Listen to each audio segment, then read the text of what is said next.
All right, we're now joined by the 18-year-old Yankees reporter who has burst onto the scene in 2021 with his videos of Jason Dominguez. He's been featured on ESPN, MLB Network, you name it. Now Barstool Sports.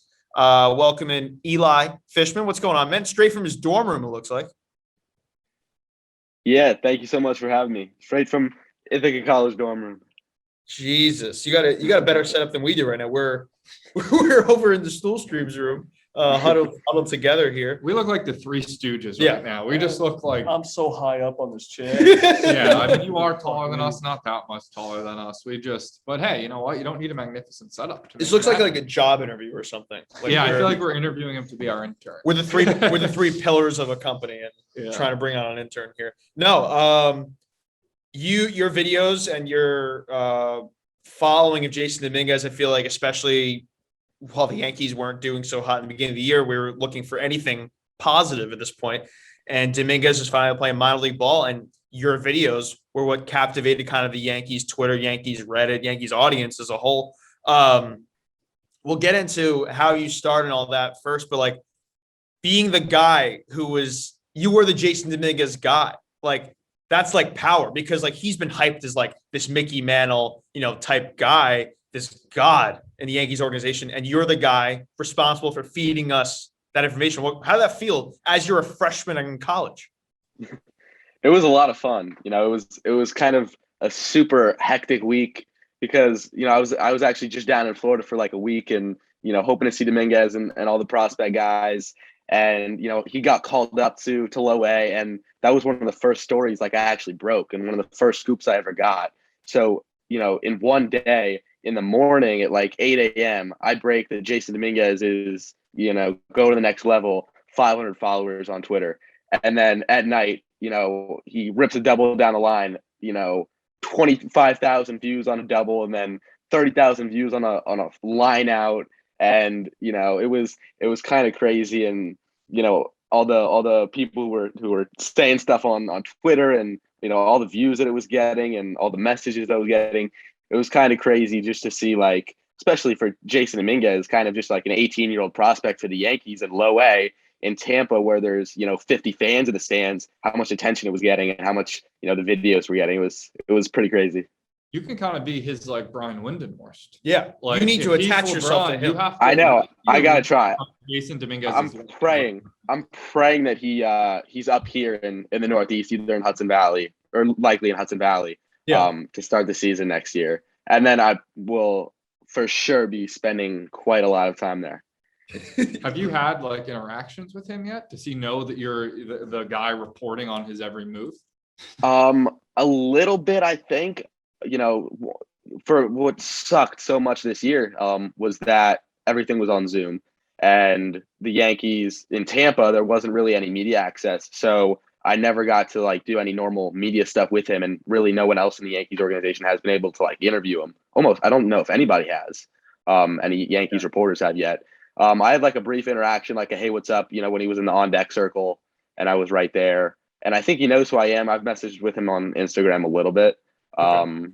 And like I'm around the players a lot, so I think he at least knows of me. Is there so you're in Ithaca College right now, you're a freshman. Yeah. You have this whole, like, you've been doing this for 7 years now, like reporting and interviewing players and all that. Like I went on your website, elifishman.com, whatever. I read your little blurb there. Like, and being, having this stardom now from this past Yankees, you're breaking news. Like when the 40-man cuts came out, you were the guy just announcing like, hey, the Yankees are keeping this guy. You were the first on the scene. So it's not even just you just happen to be in the same room as Dominguez. Like you're getting sources now and all that. Almost like a little like Chris Cotillo when he was at UNC, and then now he's up with Boston. Does anyone know that you are this person at Ithaca? A few people, coming in, there's a very tight sports media broadcast kids group and a lot of big baseball fans here. So a few people knew who I was, and a couple people didn't even realize it and were like, hey, I follow you on Twitter. Like I got there first day and, had one person come up to me and knew who I was, and it was kind of random. And I mean, a little bit, but I'm still very, very normal college student. Okay, so you're humble. That's good. So we want to have you on. Obviously, it's just cool that we're breaking news. An 18-year-old showing up, guys like Jack Curry and Hope. We love. But you also have like legitimate information that I think Yankee fans could use specifically. You just wrote an article about Dylan Lawson, the new Yankees hitting coach, who the Yankees have needed to move on from Marcus Timms for years now. It finally did. He was not a guy to embrace, analytics and all that and use it the right way. You wrote this whole thing about Dylan Lawson. Tell us everything there is to know about, like that we should be excited about Dylan Lawson and how it's going to change things with this lineup, hopefully. There's a lot to be excited about. And first things first, the whole basis of this is the Yankees organization, their farm system this year, and part of my, how all my stuff got so views and I've kind of become this is how good the Yankees farm system was this year. Like with Everson Pereira, obviously, and Volpe and Oswaldo Cabrera and Jason, and there were just so many guys that just absolutely tore it up. So just to get that out of the way, it was insane. Just the amount of home runs specifically that were being hit throughout the minor leagues was just absurd. And a big part of that is Lawson and this philosophy that everyone in the Yankees organization picked up on, which is 3 words: hit strikes hard. And it's just a very, very simple thing, but they all embraced it and they put it on shirts, and it's in all the tweets that they made. And that's just the basic philosophy. But with that is the part of plate discipline, and that you're only swinging at strikes and being able to work walks and being able to even take until you see a first strike, and being willing to work those walks and willing to get on base however you can, a little bit of Moneyball style. Mm-hmm. The other aspect of that is being able to hit a ball really covering as much of the strike zone as you can. And also the fact that one example I heard from a player a while back was when you put a tee in the strike zone, right? What's the difference between a fastball and a curveball when it's at that same spot? You know what I mean? Right. There's no difference. There's no difference. The ball is at the same place. It doesn't matter if it's a fastball, curveball, changeup, splitter, whatever. The ball is at the same place. Sit back, do whatever you have to do, make the adjustment. It doesn't matter what pitch it is. You should be able to crush any pitch that is at where it should be. So that's another part of it is, being patient and swing at the right pitches. And my favorite part is the hard part of hit strikes hard. And that's the fact that Lawson and the whole Yankees organization worked so hard to drill exit velocity into everything. And, they put radar guns in all the batting cages in the system. And they were having competitions. Every single swing is a competition who could hit the crap out of the ball the hardest. So that's a really fun part of it. And also just the fact that, with 2 strikes, you're not giving up. With 2 strikes, you have the same approach. It's the same swing because you know what you can do with that pitch. And you know what you can do with a pitch in the strike zone. It's the same mentality. So a lot of those things are very unique, very interesting. I feel like it's a little bit of a Moneyball kind of thing where it's a very different approach where baseball is going in such a home run direction that's being scrutinized so much. But Lawson and the Yankees organization this year really kind of embraced that and embraced that the home runs are going to be hit, and see, what can we do to maximize swings, maximize home runs being hit, runs scored, and with that, being able to get runners on base in terms of the walks. Do you think there was like a disconnect though between the minors and the majors with that philosophy? Obviously, like they value exit velocity. That's very clear with the kind of guys they try to bring in here. But do you think like his presence in 2022 and beyond is going to be like, it's just going to be night and day between Timms and him? I mean, I don't know, just because, I was obviously like very involved with the minors, but I have no idea what like Timms and the big league club was doing in terms of that kind of stuff. But, obviously right when the news broke that Timms was fired, he went on Sweetie Murdy's podcast. I'm sure that's what you're referring to. Yeah. And he said that like Brian Cashman said to him that there was too much of a disconnect between the minors and the majors. And I'm sure that there very much, if he said that, I'm sure there very much was.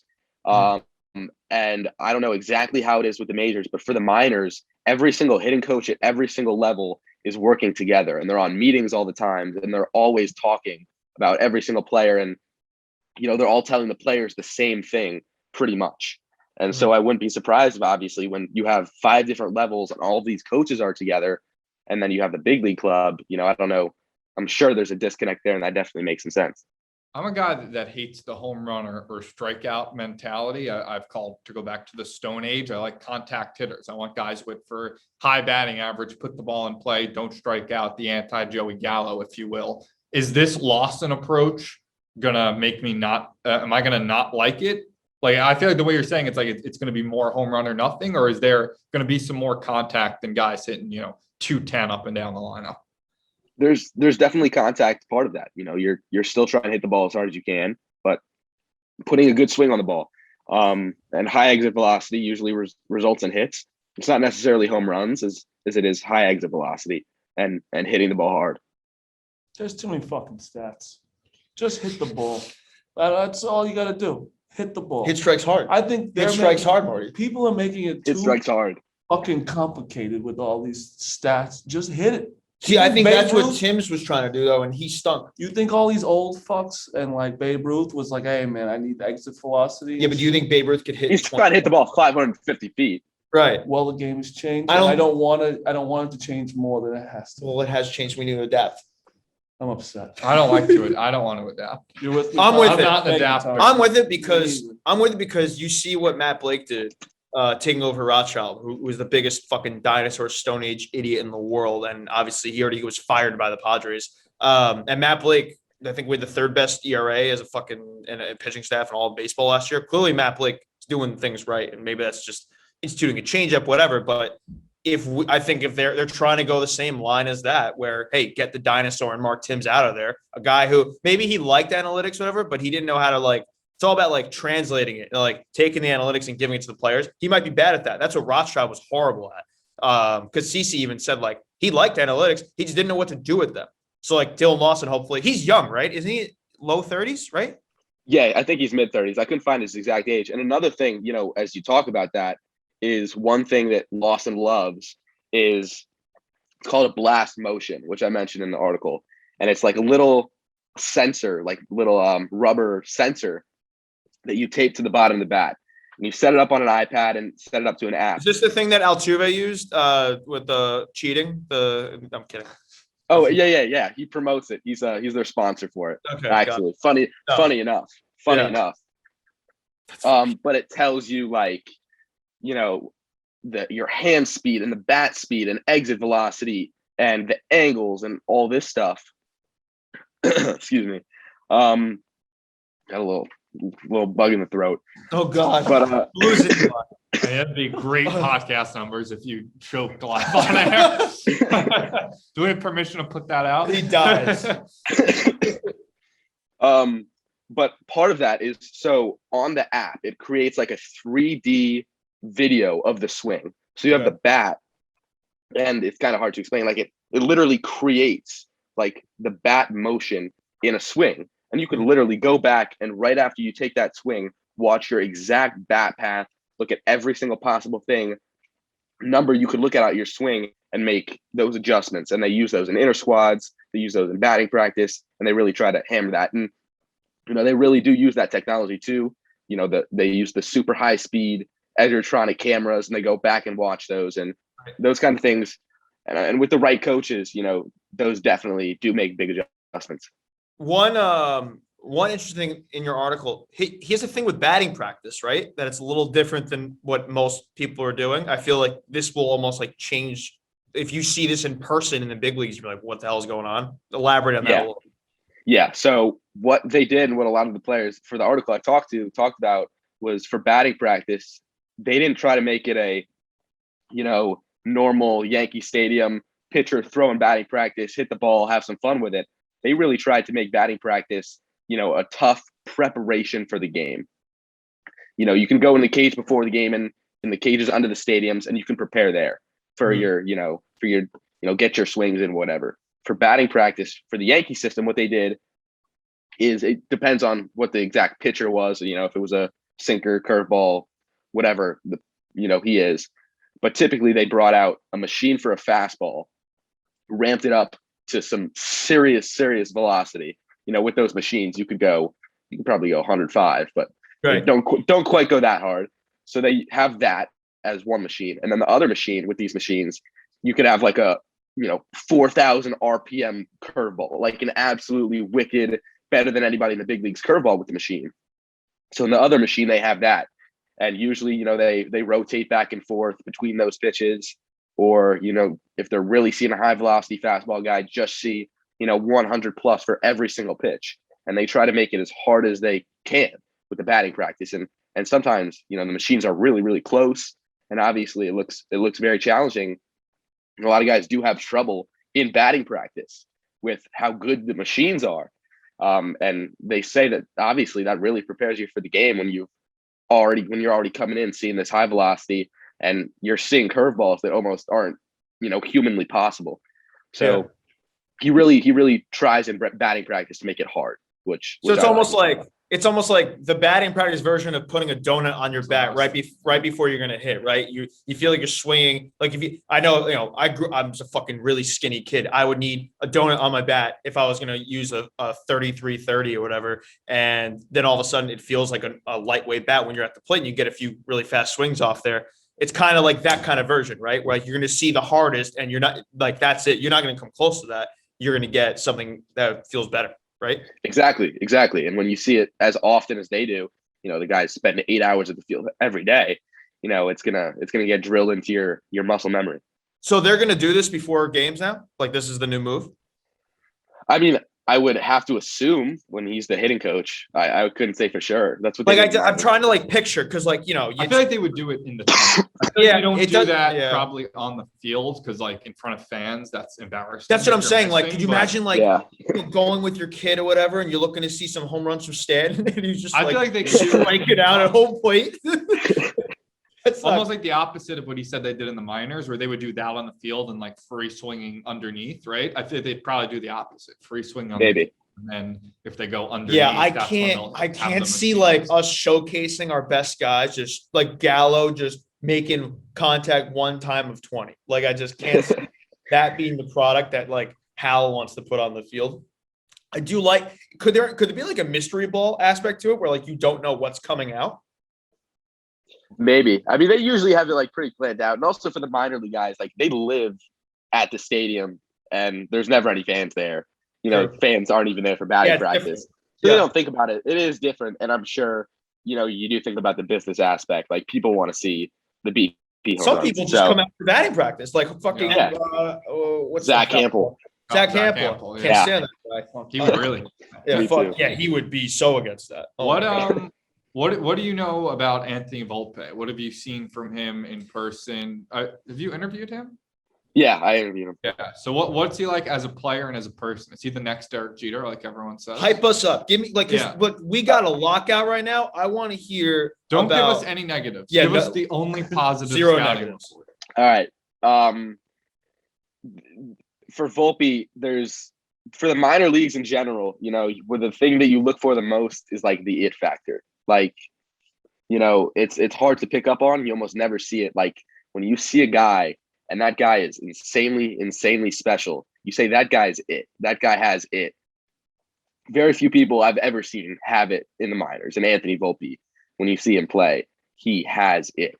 He is one of the most special players I've seen. That just got me so hard. He should be the starting shortstop tomorrow. I don't care if he's not ready. He's legitimately one of the best baseball players I've ever. He's legitimately one of the best baseball players I've ever seen. Dominguez isn't at any level at all. So obviously Volpe is way ahead of him. In terms of a minor leaguer, you've really never seen someone as polished as him. I mean, I've seen a lot of big dudes in the minors. Wander Franco and Bo Bichette, but he's close. He's truly very, very close. He's defensively at another level, right? He's like a wizard. He just makes the insane plays. And another thing, why I genuinely believe because the Yankees did nothing in free agency here, and it seems like if they're going to do something big, it's going to be in the trade market. I think Volpe is way more off the table than Dominguez is in trade discussions. I generally don't even think they're listening on Volpe. It's literally hang up the phone if that's what you think that you're going to get. No chance, right? That's what you 100%. And then another thing about him too is like he's so little. He literally looks like a 16-year-old. He could legitimately pass as like a 15 or 16-year-old. Who looks older? Who looks older? You or him? I think him. Thank God. Okay. Thank That God. was scaring me. I get it. He can have a baby face, but like, I mean, come on, we don't need that. No. What's he like off the field too, from your interviews and stuff? He is very much. You saw it in the Yes Network interview he did this past week too. Like Yeah. he is very much like, you hate to say Jeter-esque, but very much like a cool, collected leader, professional on and off the field. And he definitely, Jeter's his hero, and like he grew up a Yankee fan, which is like another great part of the story, that he wants to be Jeter. And Jeter's his role model, and he very much tries to act like him, and he very much plays like him too. So, what do we talk? 2023, realistically? Yeah, realistically, it very, very much depends on what the shortstop situation is for the Yankees. But I do think there's a world where we see him in September. I don't think that's necessarily likely, but I do think it's a possibility. But opening day or April or whatever it is in terms of the service Like a time, Glaber, however like what they did with Glaber, like because they held Glaber down for what 3 weeks, 4 weeks, whatever. yeah, to manipulate the service time. Yeah, and who knows actually what that's going to look like with the new with CBA. the CBA, exactly. Right. But yeah, I'd say 2023. Interesting. What was I going to say? Next guy on the list, Oswald. Let's talk a little about Oswald. Tell me a little bit. So that's the other shortstop here. That's the guy I think they're going to dangle more in trades. Just in my mind. He's definitely closer to the big leagues than Volpe, and more of a big leaguer. I would have a lot of confidence with him being a big league opening day shortstop for the Yankees, honestly. And he's a very, very consistent player. He just looks like a big leaguer in the way he goes about his business. He's a guy who's going to hit for average, steal a lot of bases, plays a heck of a shortstop. Yeah, he's further along than Volpe at defensively, from what I gather. Yeah, but that's not Volpe, that's not a slight on Volpe. It's just like he's that good at shortstop. Yeah. He's that good all around. Peraza is like he could hit for power. Serious line drives. He's just insanely consistent day in, day out. He's going to be a big league star shortstop. The thing is, he's just not, as flashy as Volpe. He's very consistent. He's more smooth, and he definitely has a lot of 20-25 potential, or 25-25, stolen base, home run potential. There's a lot to like about him, and he's going to be. I seriously would have a lot of faith in him being the opening day shortstop for the Yankees. I don't know if it's 2022. Yeah. They're not going to do that, but they're not going to do that. Do you think he can handle it? Yes, they're not going to do that, and I wouldn't expect them to by any means, obviously. But if it came to that, or if he were to go to the Oakland Athletics, he could be their opening day shortstop. He's the guy in the. I kind of don't want to give him. I'm kind of the way we're just talking now. Like, I'm ready for the Yankees to rebuild. I'm ready to be like, I'm glad we didn't sign Steve or any of these people. This isn't a rebuild because you have the guys. Like, if you were going to rebuild, right, you'd have to trade. Like, no, rebuild would be like, wow, I hope we can draft the Volpe one day. No, he's like in the system. Right. It's like, it's just to not give $300 million to Corey Seager, which the whole time. I don't want to trade Volpe. I don't want to trade Volpe. That's not. I will trade Peraza because at the end of the day, like, you have two of them and you want to get Matt also. Okay, I can give up Peraza here. And even though he is more MLB ready, and it does seem like if they do hang on to both of them, Peraza could crack in 2022, right? That seems like a realistic shot. Definitely. He definitely will, even if they go out and sign a big shortstop. And just to speak on that, I am very against getting a big name player like an Olsen by trade because you're so limited on prospects. Yes, the Yankees have some big time prospects, a stacked farm system, but they're not unlimited. They're going to run out pretty quickly. But with the Yankees and their money, we know they have quite a lot of that. Spend it anymore, Eli. I know, but what I keep telling everybody is I love Freddie Freeman. I'd go out and I'd break the AAV record with Freddie Freeman rather than get a Matt Olson and give up an Oswald Peraza and give up these kind of prospects, because you have that money. they're going to make, for a guy like Freeman would make such a big difference that it's not worth it to sell your farm, give away the money that you have, not the prospect that you could potentially not have. Yeah. I agree. 1,000% agree. But with give Freddie Freeman 4 years, 160 million. I agree with Freeman. I give him more. Like he's gonna go for like 40 million. Well, I give him what's the 40 number- plus $1 million. What's the number that Atlanta doesn't Yeah, want to give him? 4,160. Is that what it is? Is that what Atlanta? No, doesn't I'm want? saying 4,160. No, but there's a would be number 40. out there that he wants. I think 6 over 80. 180. Yes, that's the number. 6 for 180. That's 20. I do that in a heartbeat. Yeah, I do that in a like heartbeat. 30 AAV. I do that.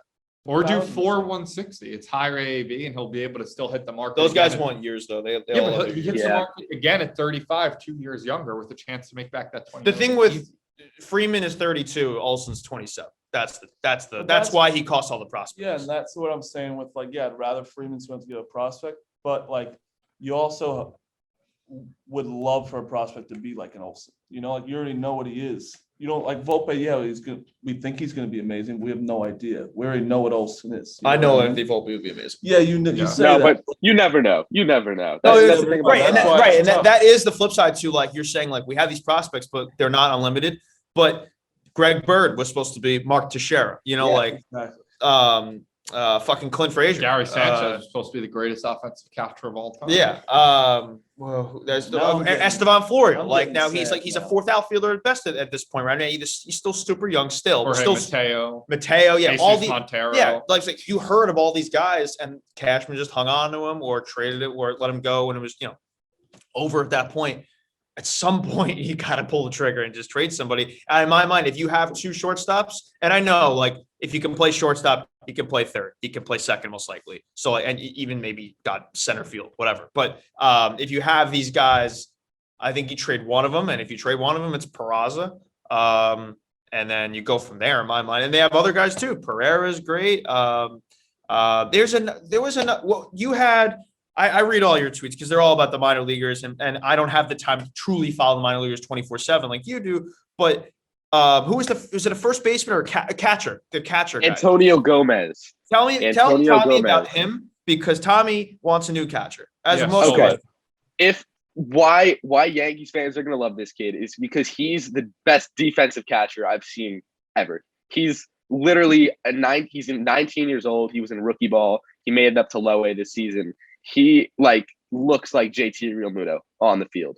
Okay. One of those like right-handed hitter, kind of skinny, tall catchers who I think he clocked pop times this season from behind the plate that would be the best in the MLB, better than JT Realmuto. That's good. That's good. He's got a cannon for an arm. He's a little Thing better is- than Gary Sanchez, who can't apply a tag. Yeah, just a little bit. So if The like thing is, hypothetically, if a guy's running home and he's like 40 feet away, you think this guy could lay down a tag? Possibly. Okay, that's important. Possible. How's his bat though? Does he? Yeah, suck? yeah. So like, Yeah, that's- if he's just that's a the thing. pure, He must suck as a hitter if he's leading with this. He doesn't suck by any means. There's a lot of pop, a lot of line drive. It's a big swing for Gomez, and he does strike out a little bit, but he hits a lot of line drives, big swings. He had like 270 this year. I like but that. he is raw though. He is raw. Like he's Yes, that's it. That's the word. He's extremely raw. because what that's- Florida that's Gulf the Coast. That's what he was in, right? Yeah, he was in there, and he played in Tampa where Jason was for the last 2 or 3 weeks of the season. Okay. What?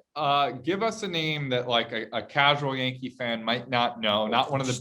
Just did. Well, no, another Okay. one that you think is really gonna like ascend through the minors this season.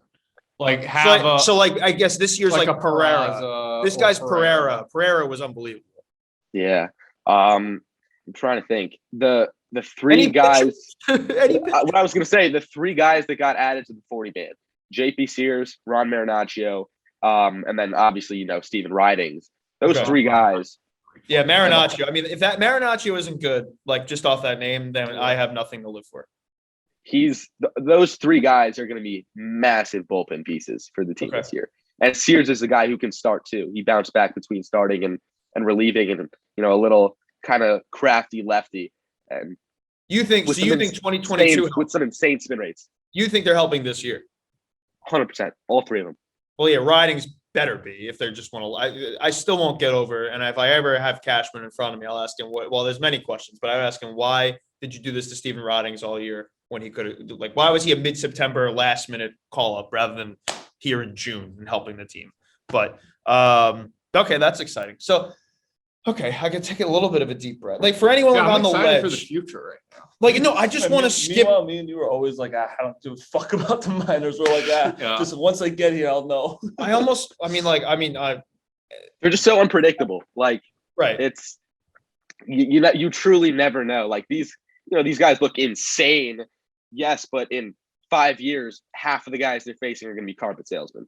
That's definitely true. The thing that does excite me though, and I'm already picturing in my head because I'm a crazy person, but like 2023, where Volpe's realistically in the conversation, and like the Yankees, like when's the last time they've had that top 10 in all of baseball prospect make a day like a debut that everyone's like Judge wasn't top 10. Judge was top 100. Glaber was. Okay, Glaber, right, and that there was unbelievable excitement Yeah. behind that, right? So, and he was great for those first few years. So that is exciting with Volpe. The real question is, who do you think can grow a better beard, Eli or Tommy? Well, I mean, I have a beard. Tommy's as is, 25. pretty obvious. Yeah, but he's 20 years. He's got 7 years to grow this. I got faith in him.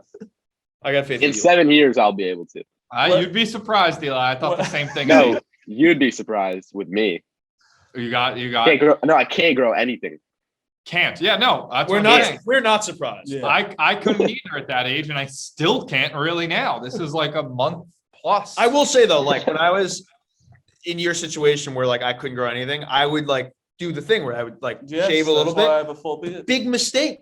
No. Go as long as you can. You don't want to be like him. No. But like if you can get to like 21 or whatever, and then you start getting in, and once you get like a full beard, it's like What happens like when you interview people and you pop on? Do they know like you're this young? Sometimes it's usually the in-person, like, for in past years, it's been like, the media person for the team goes out and they grab the player, like, there's an interview to do. And they get to me and they're like, is this the right person? That kind of thing. And there've been some funny reactions to the age, definitely. didn't like Tebow give you a funny reaction? Tebow gave me an immaculate reaction. He it was like a press conference and I asked a question and he totally put the press conference on hold. Dude, how old are you? Like, I need your full bio right now. In the press conference and then after the press conference, like he pulled me over and he's like, dude, you're doing great stuff. Good work. And he like put his hand on my shoulder and said, God bless you. Oh my God. God. You're touched. Like, You're I'm right. touched. I'm I set. want everyone he said's good on the team. Yeah. Yeah, wait, like so Dominguez actually You should be like the GM. Like this is what we need. Yeah. That is people such forget Tebow literally brought a guy back to life. Did he? You didn't see that? He also On the beat field. Big Ben in Yes. the playoffs, which does a good He job. did. A guy in the stands, like passed out or like died. And people like touched him. Tebow jumps the fence. He jumps my the fence God. into the stands. Yes, so thank the you. guy- I wasn't gonna say it. When I say things, they don't believe it usually because I'm wrong. So thank you, Eli, because it was crazy. I Are was you- literally dead. Are you're a freshman in college? I don't know what campus life is up there, but like you go out to bars, you using this to try to get some pussy, Eli? You'd be like, yeah, I'm the Yankee reporter. Like Tim Tebow touched me.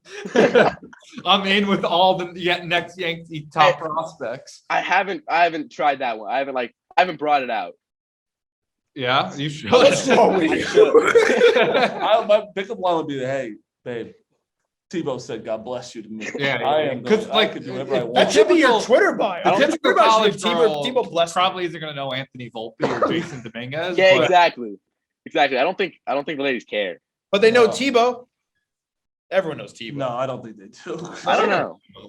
People know Tebow. You know, are we not getting to a point where people know who Tebow is? Because then I feel People really know. old. I mean, I don't know. Yeah, I guess if you're like You're 19. 19. I don't think like Tebow. I think the average Ithaca College female does not know who Tim Tebow is. I just Yeah, realized I I'm agree. 9 years older than him. Yeah, we're old, man. Oh my God, I'm 9 years older than him. Yeah. Oh my Same. God. God damn. And Tebow hasn't blessed me either. He's No. 9 years old. Tebow's blessed him. Yeah. Jesus. So wait, you started interviewing people when you're like 11, 12. Like, I guess Tommy touched on it, like where, were people shocked, but like, is it hard? Was it hard then getting like respect in an interview, I guess? Or like this not being like, hey, I'm just some like, this is like a gimmick, whatever. Like, no. Like I'm trying to interview you here and get a story or report or whatever. Like, I don't know. Was that difficult? Like at 11, 12, 13? Because I couldn't imagine, I feel like it would be hard to take you seriously at 11, 12, 13.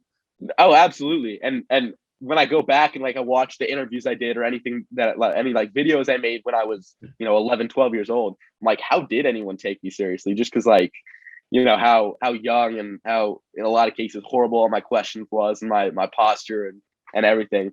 But a lot of times it was very difficult, especially in terms of getting press access. When you say you're 11 years old and you want to do this for your YouTube channel, you're usually not going to get a response or a yes from a minor league PR person or for I reached out to some college teams and asked if I could do interviews and that kind of stuff, and it was very difficult, but I found a way. I would go into the parking lot after the games at minor league games and interview the guys on their way out. And for me, how I got started was Seton Hall University is like right down the road from me in Jersey. And they have a pretty good D1 baseball team. And, their coach there, from the first time he saw me, like absolutely loved what I was doing and all that. And he totally embraced me, let me in. I had the first ever like full access pass to the team, and they like just totally let me in. They invited me to the team banquets when I was like 11, 12 years old. That's hilarious. That's one of the craziest things. Like I literally just had no affiliation to this like school or team or anything. Like I just came and I wanted to interview these guys, and all their parents like absolutely loved me and invited me to everything. And like so that was pretty cool. And that's where like I got my start doing all the interviews and stuff. And when I was 12 years old, I did all that stuff at Seton Hall, like 11, 12. And then when I was 12 that summer, the Somerset Patriots were always an independent team. So I reached out to them. They're like, 30 minutes away from me, asking for press credentials. And they actually, one of the greatest things that's ever happened in my life, considering everything that now that they're a Yankee affiliate, and that's really my in. They responded to this 12-year-old kid asking to come do interviews with players. And as a 12-year-old, I interviewed Endy Chavez when he was with the Somerset Patriots. And, Josh Vitters was a top draft pick. David Carpenter, who pitched for the Braves and the Yankees for a few years. Yeah. So as a 12-year-old, I was able to do these things with a professional baseball team, which is crazy. It just kind of snowballed from there. Like how to get from there to covering all the Yankee minor leagues. Well, I always had a YouTube channel where I just interviewed players, and that was like my main thing. I wrote some articles for my website and for a couple different websites, but until really 2019, it was all just YouTube channel stuff, film games, and put a lot of video of players, hoping that they'll someday become very famous, and some of them have on the YouTube channel. Did a lot of interviews, and with that, the Staten Island Yankees too. I started going to Staten Island Yankee games when they were the short season affiliate for the Yankees, so saw a lot of guys there, and then went down to Tampa quite a bit and saw a lot of the Yankees prospects there for the Tarpons, and then for the Gulf Coast League team, and spring training too. Minor league spring training is the greatest place in the world because there's 4 fields and all 4 different levels. So like low A, high A, double A, triple A are just playing on the 4 different fields. Oh yeah, we took a tour. You. You took a tour of that complex. You talking about in Tampa, right? Yeah, Heim. Yeah, we took where like Hal has his perch or whatever. Right, He yeah. never probably uses because he doesn't give a fuck. But Cashman uses it. Okay. I once saw him. He's on the phone. He just sits there, watches the games. Okay. On Yeah, the yeah. phone. No, you were very right though, and it's right across from where the Bucks play. Obviously, Yeah. right there. Although remember we walked back from there or whatever. It was the worst decision of all time. Yes, very long walk. And Oh, I hope you didn't walk from there to the Steinbrand. Yeah. yeah, we did. Yeah. It's a brutal walk. Horrific idea. I tried it once. I got a few steps and I just called an Uber. Yeah, to go we down the gotta street. next time we see that guy, we gotta yell Yeah, at that him. was great. He said it was like a nice 5-minute stroll, literally almost died. Yeah, we almost died on the way. And then you actually Yeah. couldn't stand inside you had to. Oh, that's when we Sit were down. laying down. It had to have Picture been, of had to us have been the laying same day. down. Yeah. That was a disaster. We're pathetic. So wait, is there as we close this out? Are you in line for anything in the summer, like with the actual Yankees team? Like, are you going to be on the Zooms potentially? Because like you've made a name for yourself here. Like, I think people want you asking questions. I would absolutely love to. I feel like I definitely have something going with the minor leagues, considering, I know all the players in the organization. All the players in the organization know me. I have relationships with coaches and everyone. So I feel like that's my in, and I'm going to definitely keep trying to do that. But I would obviously love to for the Yankees big league team if I could, find exactly something to do. You probably have a better shot at credentials with the Yankees than us because that Zillow gives us no time. But he probably technically, you're not allowed to. Their technical policy is that you can't have credentials unless you're out of college. That's not true. I had a credential in college at Fordham. No, you went to Fordham. Yeah. Michael K has some deal with Zillow where only Fordham kids can. Gotcha. So you got to transfer to Fordham. Why don't you just go to Fordham? Well, I was gonna say forge your transcript. I was just. If it's free, I'll transfer. Yeah. He's also like, what? You should go to Fordham. Revive WFUV. Be right there. Eli's gonna quit school because of this. Yeah. Jesus, we don't listen. He's not gonna quit. He's gonna transfer. Where Ithaca is what? Upstate New York? Cold. Yeah. Cold. Just cold. Okay. I'm like 45 minutes from Syracuse. God, how is college right now? Are they like with the pandemic? Is it fine? Masks inside everywhere, which is Are there bars open? Like He's 18. parties? Yeah. What? Fordham bars are 18. College bars are 18 plus. Sometimes. Oh my word. That's cool. So another reason to go to Fordham. Yeah, the mask thing is brutal. Damn. All right. Well, yeah, this was awesome. You know a lot more about the minor leagues than we do. That's for sure. And you're getting us hyped up, which is exciting. So thank you for the interview. Where can we find your YouTube channel? Sorry about that. Shout that out. YouTube channel is just Eli Fishman. Okay, cool. Yeah. Twitter, Instagram, everything. Twitter, Instagram is Eli J Fishman. Okay. Awesome. And also check out pinstripeprospects.com because that's where I post some stuff. That's where all the minor league content is. Yeah, that's where your Lawson article was and everything. Yeah. We have a whole team of minor league writers for covering all the levels. And then that's where the Lawson article is too. TJ's probably all about that. TJ's a big, our producer's very big on the minor leagues. But yeah, once again, this is awesome. Thanks again, Eli, and best of luck. Hopefully your wind horsing Dominguez very soon. That would be probably the best career move I think you could possibly make. I'll try. Hopefully he's in Hudson Valley. Then I'll be there. Yeah, sounds good. All right, man. Appreciate it. Eli. All right. Thank you.